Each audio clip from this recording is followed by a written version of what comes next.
लग्नानंतर होईलच प्रेम या मालिकेच्या आजच्या भागामध्ये आपल्याला एक गुड न्यूज मिळालेली आहे.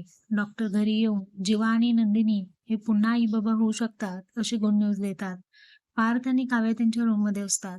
पार्थला फोन येतो की त्याचं जे कॉन्ट्रॅक्ट असतं ते दुसऱ्याला मिळालेलं आहे. पार्थ चिडचिड करतो. काव्या त्याचा हात घेते आणि तिच्या पोटावरती ठेवते आणि पार्थचा राग शांत होण्यासाठी उलटे 10 ते 1 असे आकडे म्हणते. पार्थचा राग नाहीसा होतो आणि बाळाबद्दल चर्चा करतात. दुसऱ्या दिवशी डायनिंग टेबलवरती सगळे ब्रेकफास्टला जमलेले असतात. इतक्यात विजय त्याला कॉन्ट्रॅक्ट मिळालं आहे पार्थच्या ऐवजी याचा आनंद व्यक्त करण्यासाठी मोतीचूर लाडू घेऊन येतो. पार्थचा चेहरा पडलेला असतो आणि तो बळजबरीने सगळ्यांना भरवत असतो. इतक्यात विक्रम तिथे येतो आणि त्याला भरवणार इतक्यात विक्रम म्हणतो की हे घर माझं आहे. त्यामुळे इथे काय सेलिब्रेट करायचं हा माझा प्रश्न आहे. असं म्हणत आता तो विजय तिथून निघून गेलेला असतो. रम्या म्हणते नाचत नाचत त्या विजयला कशाला घेऊन